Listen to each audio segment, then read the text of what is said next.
Mantan Perdana Menteri Tun Dr. Mahathir Mohamad berkata meskipun TPPA adalah sebuah perdagangan bebas bersama 11 buah negara lain, namun ia bakal menyekat perdagangan berikutan peraturan yang terpaksa dipatuhi. Kalau kita menerima TPPA ni, maka kita boleh tingkatkan ekspor kita ke Amerika dengan begitu tinggi. Dan ini adalah satu umpan bagi kita semua menyertai TPPA. Tetapi sebenarnya mereka ada cara-cara lain untuk menyekat ekspor kita ke Amerika Syarikat. Beliau berucap dalam majlis bantah TPPA anjuran Majlis Tindakan Ekonomi Melayu MTEM dan Yayasan Kepimpinan Perdana di Ibu Negara semalam.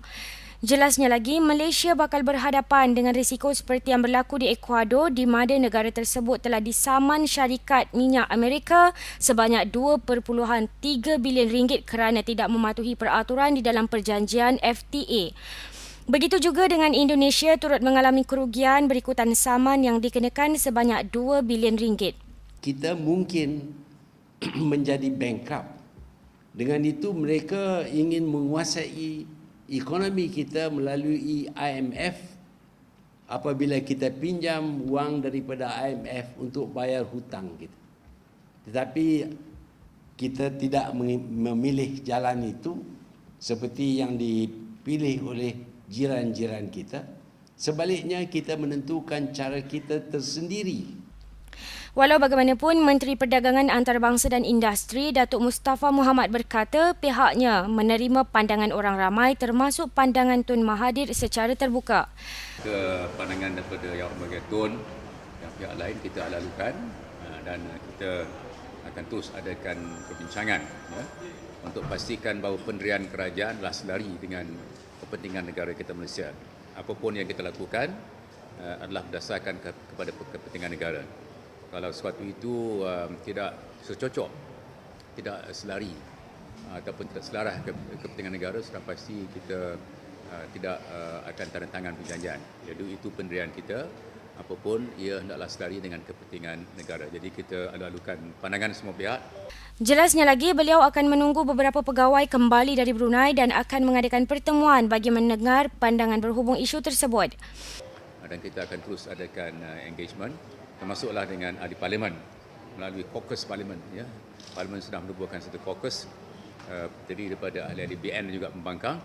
Saya dah jumpa mereka dan saya maklumkan mereka kita akan terus berjumpa dengan mereka. Sekarang ini mereka berada di Brunei untuk memantau perbincangan yang sedang berlangsung di Brunei. Jadi kita mempunyai sikap yang terbuka dan kita menghargai semua pandangan.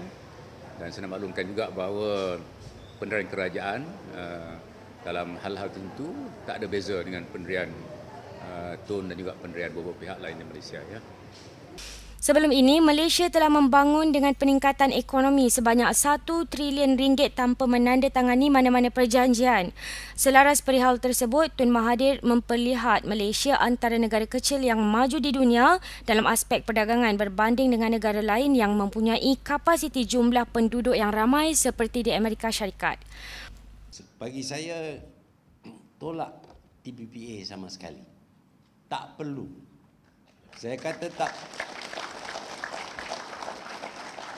Tanpa TPPA, tanpa perjanjian-perjanjian yang lain pun, kita berupaya untuk membesarkan dagangan kita.